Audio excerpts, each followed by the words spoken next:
चरण का चुनाव समाप्त हो चुका है और चौथे चरण के चुनाव की तैयारी में सभी पार्टियां जुटी हुई हैं। वहीं बंसल न्यूज ने महिलाओं से जाना कि आखिर वो क्या चाहती हैं, नई सरकार से क्या उम्मीदें हैं, ये भी उन्होंने जाना। देखिए इस रिपोर्ट में।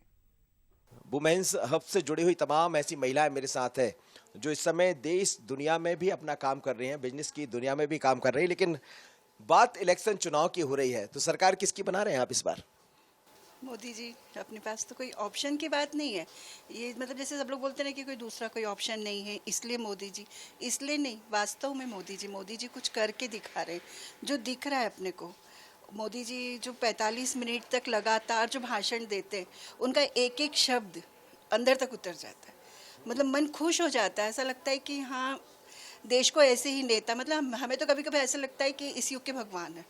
हम तो एक लाइन में भगवान बना दिया आपने मोदी। बिल्कुल। आप क्या सोचती हैं? मेरा बहुत कॉन्ट्ररी ओपिनियन है इस बारे में। मैं मानती हूँ बहुत अच्छे ओरेटर हैं, बहुत अच्छा स्टैंड लेते हैं, बहुत अच्छी बातें करते हैं, but when it comes to a sole person तो मुझे ऐसा लगता है कि पूरी पार्टी एक ही इंसान के उसमें चलती है। तो मैं ये बिल्कुल मानती हूँ कि हाँ, मोदी जी खुद एज अ पर्सन बढ़िया व्यक्ति हैं वगैरह, सही, बट कुछ एक मुद्दों को उठाकर बहुत हाइप बनाकर उसके अराउंड सरकार बहुत समय से चल रही है। खुद रघुवंशियों, राम मंदिर वगैरह बहुत खुशी है इन बातों की, बट अपार्ट फ्रॉम दैट अगर मैं हर फ्रंट पे देखूं तो मुझे लगता है बहुत बड़ा गैप है जो प्रोमिसेस और डिलीवरी में। वो अब चेंज रिक्वायर्ड है, जो इस बार आएगा नहीं, ये भी मालूम है कि नहीं आएगा इस बार चेंज। कुछ गिनती चुनती के लोगों के मानने से नहीं आता, बट अगेन चेंज के लिए जैसे लोगों का मानना है, काफ़ी लोगों का मानना है कि हाँ मोदी जी चाहिए, काफ़ी लोगों का ये भी मानना है कि ऑप्शन नहीं है। तो चेंज आने में समय लगेगा, बट अगेन अब एक टाइम आ गया है कि हमें डेमोक्रेसी को वापस इवोक करने की ज़रूरत है। There has to be people जिनको हम और देख सकें एक लीडरशिप के रोल में। वही एक मेन प्रॉब्लम है आज दिखता है यदि मोदी के सामने में बात कर रही हूँ फिलहाल कि अभी हम यही बात कर रहे हैं अगर कि हम ऑप्शंस पे जब जाते हैं तो हम एक इंसान को तो बहुत अच्छा ऑप्शन देखते हैं, तो वो तो हमें एक ऑप्शन की तरह दिखाई देता है कि हाँ ठीक है, he is a good leader, but वही एक अच्छा लीडर, एक अच्छा ओरेटर, एक सिंगल इंसान और एक पूरी पार्टी और उसका पूरी तरीके से जिस तरीके से रुझान, जो उनकी पूरी सर्कमस्टांसेस है, तो वो कहीं ना कहीं it's going to be really harmful for the democracy at a greater run. और पूरी तरीके से हर चीज़ ख़त्म हो जाना, सिर्फ और सिर्फ एक ही चीज़ का चलना, ये अपने आप में एक देश के लिए बहुत हार्मफुल। आप क्या मानती हैं, किसकी सरकार बनाना चाहेंगी इस बार? मेरा भी ओपिनियन कुछ इस तरीके का ही है कि इस साल अगर मैं वोट करती भी हूँ तो मुझे लगता नहीं है कि कोई चेंज आ पाएगा। उसका रीज़न ये है कि I know everyone is very well inclined and very much emotionally attach to BJP right now. मुझे मोदी जी जब तक हैं तब तक ठीक है, बट मैं बीजेपी में भी मोदी जी का रिप्लेसमेंट कोई नहीं देख पाती। अगर आप मुझे पूछेंगे कि मोदी जी का सक्सेसर कौन होगा तो मुझे नहीं दिखता कोई उतना स्ट्रॉन्ग, कोई या तो, और दूसरी पार्टीज में भी अभी कोई इतना उभर के नहीं आया है कि वो उन्हें रिप्लेस करे। एंड तो मेरे पास, मैं अगर आप बोले मुझे वोट करना पड़ेगा तो मेरे पास ऑप्शन नहीं है। अभी जो नेता दिखाई दे रहे हैं राहुल गांधी, यदि राहुल और मोदी को रख देते तो राहुल में कुछ ठीक नहीं दिखता? क्या दिखता ठीक, क्या दिखता दोनों का? यदि मैं आपसे, मुझे राहुल गांधी से ऑनेस्टली उतनी प्रॉब्लम नहीं है। आई थिंक कि अगर उन्हें चांस दिया जाए तो वो कुछ कर सकते हैं। मुझे उनमें भी कैपेबिलिटीज़ दिखती है और मैं बहुत कम लोगों में से हूँ जिन्हें दिखती है शायद। मुझे वो भी एक अच्छे ओरेटर लगते हैं, बट उनके साथ बैगेज बहुत है। The thing is he belongs to a party जिस पे अब भरोसा नहीं होता लोगों को। अगर हम 60 ईयर्स जो कांग्रेस का राज रहा है उसमें से सिर्फ 10-15 साल ही लोग खुश रह पाए हैं टोटल, तो वो 45 इयर्स का बैगेज जो है that won't let him come to the seat. This is what I feel. 45 years की जो बात कर रहे हैं कि जो बैगेज रहा है, सरकारें तो उन्हीं की रही है, कांग्रेस की रही है, तो फिर जिम्मेदार कौन?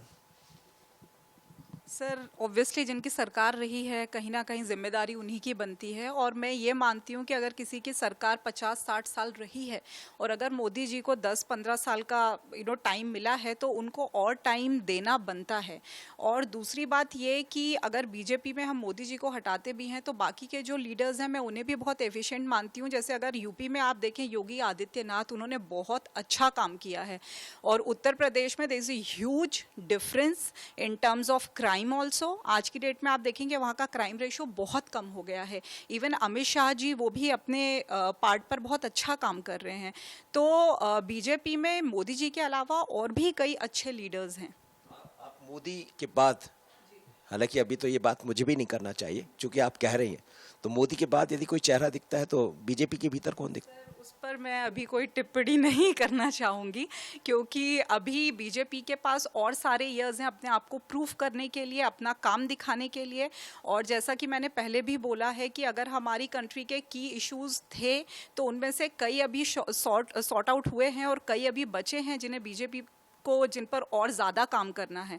तो जब हम उनको भी सॉर्ट आउट होते हुए देखेंगे और हम बाकियों का और काम देखेंगे, तब हम आगे चल के डिसाइड कर पाएंगे कि बीजेपी में मोदी जी का रिप्लेसमेंट कौन कर सकता है। फिर आप किसकी सरकार बनाएंगे इस बार? सरकार इस बार तो जैसे मैंने आपसे कहा, बनाने वाली बात ही नहीं है। अगेन बहुत कम ऐसे लोग हैं फिलहाल जो उनके विपक्ष में है। सरकार तो क्लियर कट दिखाई देता है कि बीजेपी की ही बननी है, बट अगेन चेंज आते आते आते टाइम लगेगा। बट हाँ, change need of the hour हो चुका है, ये धीरे धीरे लोग रियलाइज करते जाएंगे और फिर अल्टीमेटली लोकतंत्र में तो ये होता है। देखिए 60 साल यदि उन्होंने राज किया तो 10 साल इनको मौका मिला, तो हमारा लोकतंत्र का मतलब ये है कि मौका तो मिलता है, आज नहीं तो कल मिलेगा। अब ये तो बात सच है कि 5 साल is not enough for anything to, like a country like India, हमारा इतना ज़्यादा बड़ा पॉपुलेशन और इतनी बड़ी लैंडस्केप और हमारा कल्चर डिफरेंस, लिंग्विस्ट, इतने सारे languages, we can not expect someone to do magic in 5 years। It is not possible practically. कोई भी अगर प्रोजेक्ट स्टार्ट होता है, कंप्लीट होते होते ही 10-15 साल लग जाता है। तो अगर आज मोदी जी का कोई प्रोजेक्ट कंप्लीट हुआ है तो हो सकता है वो 20 साल पहले चालू हुआ हो, और आज जो मोदी जी ने स्टार्ट किए है हो सकता है वो अगले 15 साल में रिफ्लेक्ट होगा। तो हम ये तो नहीं बोल सकते कि बस 5 साल या 10 साल दे दिए हैं तो दैट इज इनफ। मतलब समय देना चाहिए, जो भी सरकार है उसको हाँ, समय तो लगता ही है चेंज लाने में, बट ये है कि चेंज। छोटी सी एक बहुत छोटा जवाब, राम का मुद्दा, सनातन का मुद्दा चलेगा या विकास का काम? मैं खुद रघुवंशी हूँ अगेन, तो मैं अभी अयोध्या होकर आई हूँ। और इनफैक्ट जो ये यूपी का कह रहे थे, I also saw, my father has went to UP before, so he also saw a huge difference between the UP then and between the UP now. So जहाँ प्रोग्रेस दिखती है वहाँ प्रोग्रेस दिखती है, आपको कंस्ट्रक्शन वाइज भी progress दिखेगी वहाँ पे। ऐसा नहीं है कि अब रोड नहीं है या अब क्लीनलीनेस नहीं है, वो प्रोग्रेस है। बट हाँ, अगर आप बोले कि पब्लिसिटी किस पे होती है, तो पब्लिसिटी मंदिर बनाने पे होती है, पब्लिसिटी रोड बनाने पे नहीं होती है। चलिए, ये मुद्दे कुछ ऐसे हैं, राम का मुद्दा या सनातन के मुद्दे, ये तो जाहिर है कि हर एक लोगों से, हर एक व्यक्ति से जुड़ा हुआ था, भावनात्मक मुद्दा जिसे कह सकते हैं। लेकिन अब आप जैसे जो आधी आबादी है, जो सशक्तिकरण की तरफ बढ़ती हुई महिलाएं हैं, या फिर ऐसी महिला हैं जो पढ़ी लिखी या अलग तरह से अपना नाम रोशन करना चाहती है, वो तमाम तरह की चीज़ों को समझती है। वो सीए को भी समझ रही है, वो राम के मुद्दे को भी समझ रही है, वो देश और दुनिया के लिए कैसी सरकार चाहिए उसको भी समझ रही, वो इसीलिए खुलकर बात करती है।